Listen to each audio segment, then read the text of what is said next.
In this Business Connect resource video, we will walk through how to schedule and submit online wire transfers. If your company is enrolled in online wires, company administrators can assign a user the permissions to schedule and submit online wire transfers. Online wires may be scheduled using either the desktop or mobile application. For the purposes of this demonstration, we will be using the desktop version. Please note, any wire transfers scheduled through the mobile app will always require additional user approval regardless of if your company or user is set up for dual control. You will begin by accessing the Commercial tab and selecting the Wires option. The Business Wires page will display. First, you will enter the payee details information. You can access a list of your predefined payees by clicking the Payee field and selecting your intended payee from the drop-down list displayed.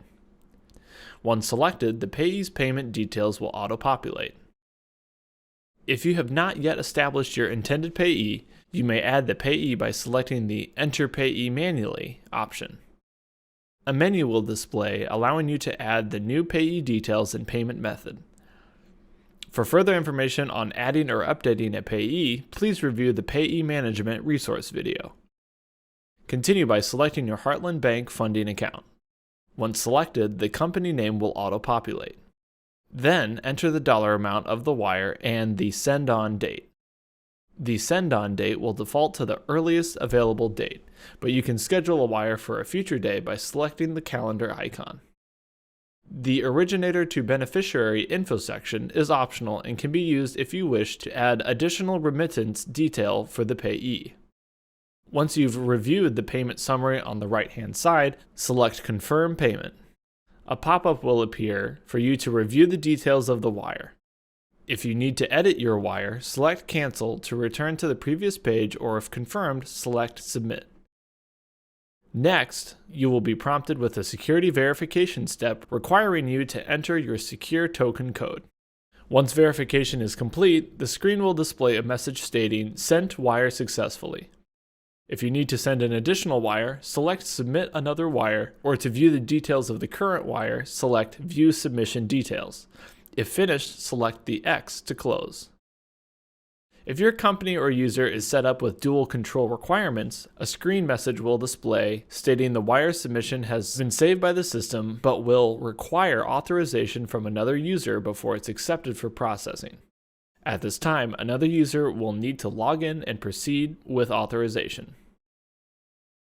A user can access wire transfers needing additional authorization from several different methods, including a dashboard alert, through the Business Admin option, and through the mobile app.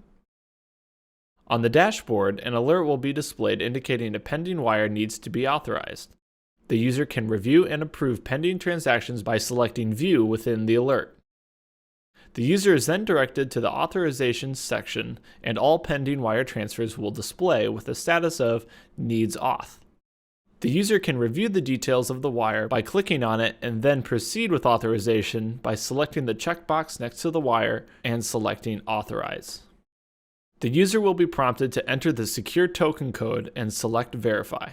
The status of the wire will then display as authorized, and a banner will display stating that the wire payment authorized successfully.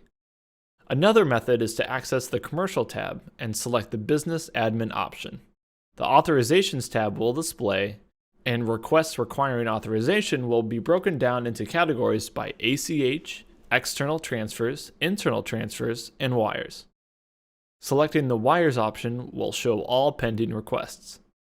Proceed by selecting the checkbox next to the wire and selecting Authorize. The user will be prompted to enter their secure token code and select Verify. The status of the wire will then display as authorized. Another method to access a transaction needing authorization is from the mobile app. An authorized user will select the bell in the upper right-hand corner of the app. This will display notification for transfers needing approval. Select Review Items. The user will be directed to the Authorization section where they can select the wire they wish to review and approve. The details of the wire are displayed, and the user will select either Authorize to send the wire or Reject to cancel it. If Authorize is selected, the user will be prompted to enter the secure token code for verification. Once completed, a confirmation page will display indicating the wire request was successfully authorized. You can view your wire or any future dated wires by accessing the Scheduled tab within the Business Wires section. The calendar will be displayed, and any date with a green dot indicates there is a future scheduled payment. Below the calendar, you will find a list of all scheduled payments. You can see the details of any payment by selecting View Details, or you can cancel an upcoming payment request by selecting Cancel. Once the requested wire transfer has been processed by Heartland Bank, it's available to view within the History tab and will display with a status of Succeeded. Company administrators can establish alerts to stay informed on the status of a wire transfer, allowing you to maintain oversight of this function. You will receive an alert when a wire needs authorization, has been authorized, is canceled, is rejected, has expired, or has succeeded for your company. To add an alert, access the Settings tab and select Manage Alerts. All available alert categories will display on the left. Select the Business Wires category. You may turn on the option for business wires by selecting the green toggle button. Then, select the preferred delivery method for the alert and select Save.